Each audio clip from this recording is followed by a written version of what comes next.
adillah pada kami, kami tak bodoh, meski memang kami tak pandai.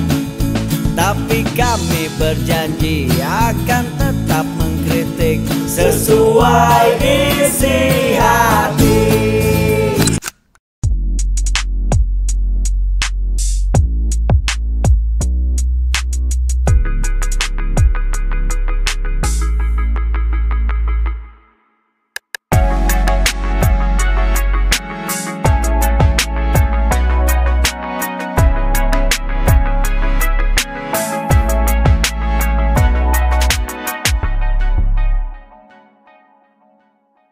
Bismillahirrahmanirrahim. Assalamualaikum warahmatullahi wabarakatuh. Waalaikumsalam warahmatullahi. Salam kedaulatan rakyat. Salam. Sahabat, ini Kang Epul ada video yang sebenarnya ini sepertinya udah lama ini. Video Surya Paloh. Oke. Nasdem ya. Nasdem. Jadi dalam video itu Surya Paloh mengatakan bahwa negara ini negara apa ya, super liberal atau kalau nggak salah ya. Jadi wah agak kaget juga ini. Surya Paloh mengatakan seperti itu. Apa ini yang mendasari bahwa negara ini super liberal gitu? Kalau liberal aja kan ya oke lah, ini super. Ketika kita berkompetisi semuanya wani piro. Tapi praktek yang saya tahu, money is power. Bukan akhlak, bukan kepribadian, bukan attitude, bukan juga ilmu pengetahuan. Above all, money is power. Artinya sebenarnya kita ini malu-malu kucing untuk mendeklarasikan Indonesia hari ini adalah negara kapitalis yang liberal. Itulah Indonesia hari ini. Tidak ada pengamat, peneliti, lembaga ilmiah. Kenapa nggak diproklamirkan? You tahu nggak bangsa kita ini bangsa kapitalis hari ini? You tahu nggak bangsa kita ini bangsa yang super liberal hari ini? Ngomong Pancasila, di mana itu Pancasila?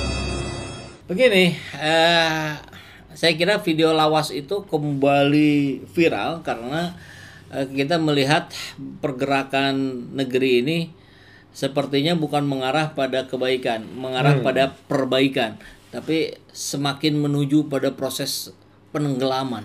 Dan ini yang harus kita cegah. Saya tidak tahu yang memviralkannya kembali siapa, tapi kalau kita lihat di videonya itu ada watermark Macan Idealis. Saya kira itu salah satu yang bersama-sama kita juga saat tempo hari membantu Prabowo Sandi.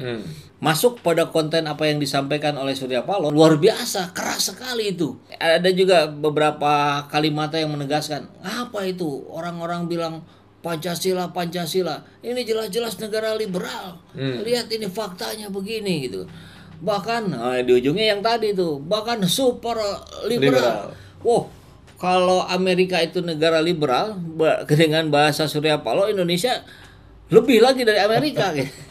Tapi tampilannya Pancasila. Iya.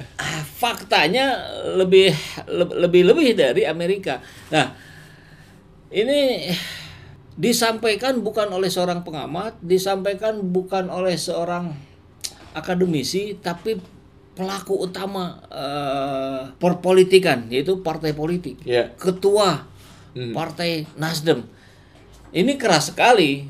Dan kalau kita kaitkan, saya kira ada video lain juga kan Kang ya, kita kaitkan dengan videonya Rizal Ramli, itu menarik juga tuh. Betul, kita saksikan dulu ya.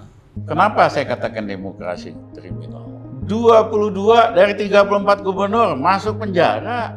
128 wali kota bupati masuk penjara. Itu kan bukan oknum, sistem. Karena seandainya Pak Karni mau maju jadi gubernur, kan mesti bayar upeti sama partai supaya 20%. Buat gubernur itu upetinya 100 sampai 300 miliar. Bupati upetinya antara 60 miliar kira-kira. Nah, rata-rata calon kan nggak punya uang.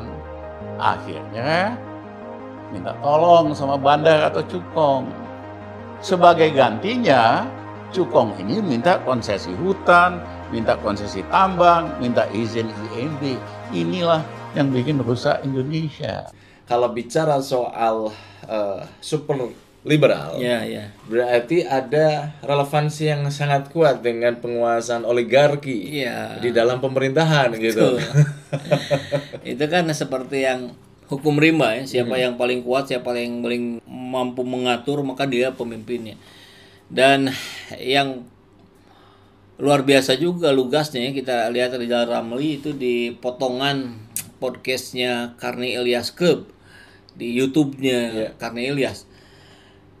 Mengerikan sekali, walaupun kita tahu betul sebetulnya transaksi money politik itu akan selalu ada di level manapun, tapi Rizal Ramli dengan begitu lugas menyampaikan sampai ke detail angkanya. Mau jadi bupati setor 60 miliar, mau jadi gubernur setor sekian ratus miliar. Wow, mau dibawa kemana negeri ini? Kalau modal politiknya saja sudah begitu besar, itu baru setor loh, belum biaya kampanye, belum amplop untuk ketika masuk ke kantong-kantong suara gitu. Bisa 3 sampai 10 kali lipat gitu. Saya jadi ingat Kang, ada yang betulnya pernah minta bantuan ke saya, caleg yang sekarang sudah jadi anggota legislatif DPR Pusat, tidak perlu disebutkan nama dan partainya. Tapi karena pernah kita bantu beberapa kali dan kemudian terakhir dia minta bantuan untuk pemenangan kampanye dia sebagai caleg di dapilnya. Kita sudah susun itu dengan begitu rapi, bagus, strategis menurut kita, dengan langkah-langkah yang detail. Ternyata pas dia lihat proposal kita, kok nggak ada ini ya, nggak ada amplop buat buat di dapil yang dituju ya. Akhirnya singkat cerita itu setelah kita berapa dialog, proposal kita ditutup, tidak dipakai. Yang dia pakai, dia keluarin uang berapa puluh miliar hanya untuk menjadi caleg gitu. Secara rutin saja dibuat skemanya, ini wilayahnya, nanti tiap masuk ke situ amplop, dia ketemu tokoh orangnya, calegnya itu, dia bicara ngomong 10 sampai 20 menit, tinggalkan, sebelum meninggalin bagi-bagi amplop. Gitu aja. Dan sukses itu. Kepilih itu jadi anggota dewan. Luar biasa saya bilang. Jadi teknik, strategi, keilmuan, bahkan survei popularitas, elektabilitas itu sudah nggak kepake itu. Buang saja. Kalau mau dipakai ukurannya dari sebelum ngasih duit sama sekarang ngasih duit. Didasarkan itu saja gitu elektabilitasnya.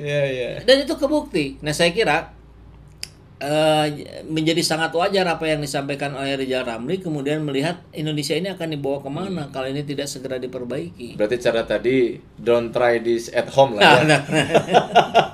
Karena nggak barokah itu cara-cara seperti itu. Kemudian kan kalau ada kelanjutannya terus gimana caranya? Ini kan sudah menjadi sebuah sistem, bukan lagi oknum. Rizal Ramli juga mengatakan begitu. Kalau oknum masih 1-2 itu bisa diberantas gitu. Tapi kalau sudah sistem, ya artinya sistemnya yang harus dirubah kan gitu. Itulah kenapa liberalisme juga akhirnya bisa masuk dari oligarki ini. Iya, oligarki sangat mudah masuk ke situ karena betul-betul difasilitasi, siapapun boleh masuk gitu. Ada tawar menawar di dalamnya kan. Cuman saya secara pribadi menunggu itu. Ya apa yang pernah disampaikan Surya Paloh di video tadi itu juga disampaikan lagi sekarang oleh Surya Paloh. Justru seharusnya ini momen yang tepat gitu. Kalau memang itu harus disampaikan. Iya, paham. Ya betul. Jadi video itu bukan untuk mengingatkan penguasa hari ini, bukan untuk mengingatkan rakyat, tapi juga untuk mengingatkan Surya Palohnya sendiri atas kalimat-kalimat yang sudah diucapkannya dengan begitu lugas, tegas, dan tentu sebagai seorang tokoh politik senior yang juga cara pemikirannya banyak strategi-strateginya yang membuahkan hasil. Dan Nasdem itu kan terkenal sebagai salah satu partai yang cepat mengambil kesempatan pertama. Ridwan Kamil jadi itu buah pergerakannya Nasdem gitu. Ketika yang lain masih senyap-senyap, dia langsung deklarasi gitu mengusung Ridwan Kamil. Dan itu pun kemungkinan akan terulang pada Anies Baswedan. Kita lihat di bulan depan mungkin sekitar tanggal 17 Junian, kemungkinan besar Nasdem akan juga mendeklarasikan sebagai partai pertama yang mengusung Anies Baswedan. Nah, atas kata-katanya yang terdahulu, kita akan coba terus ingatkan melalui berbagai saluran bahwa yang akan dibangun dengan kepemimpinan Anies Baswedan insya Allah nanti terpilih itu harus dijauhkan dari cara-cara liberal gitu. Kalau tidak sama saja ya kita hantam terus.